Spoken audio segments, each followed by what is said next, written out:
Presented by Aishwarya Music Mathli.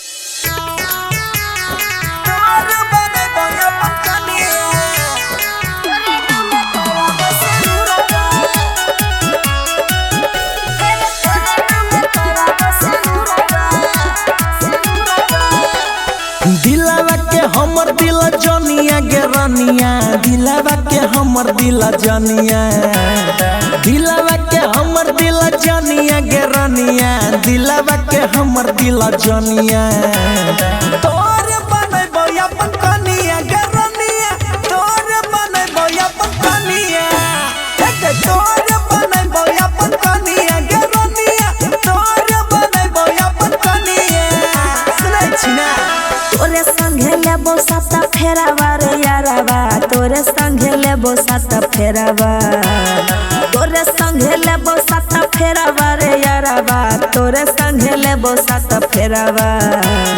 तोरे नाम करबो से नुरावा रे यारावा, तोरे नाम करबो से नुरावा, रे तोरे नाम करबो से नुरावा रे यारावा, तोरे नाम करबो से नुरावा।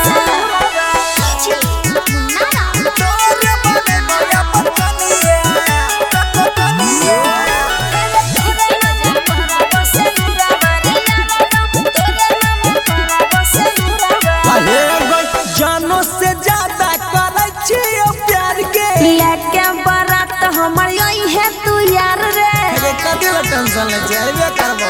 आये भाई जानो से ज्यादा करे छियो प्यार के, लेके बारात हमर यही है तू यार रे, तूहे छही हमर पूरा दुनिया गे रनिया, तूहे छही हमर पूरा दुनिया। तोरे बनैबो अपन कनिया गे रनिया, तोरे बनैबो अपन कनिया, तोरे बनैबो अपन कनिया गे रनिया, तोरे बनैबो अपन कनिया, तोरे बनैबो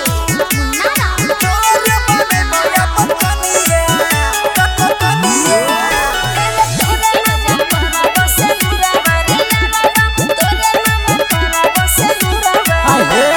मोनो माइकल कहो दिलवा के बात के, सातो जन्म तक का छोड़ी है मैं साथ रे, एकदम न छोड़बो गे। आये मोनो माइकल कहो दिलवा के बात के, सातो जन्म तक का छोड़ी है मैं साथ रे। अच्छा कहे छोलाला बाबू राजा गे रनिया, खाई के अपन क्रिया। तोरे बनैबो अपन कनिया गे रनिया, तोरे बनैबो अपन कनिया, तोरे बनैबो अपन कनिया गे रनिया, तोरे बनैबो अपन कनिया। Aishwarya Digital Recording Studio, Samastipur.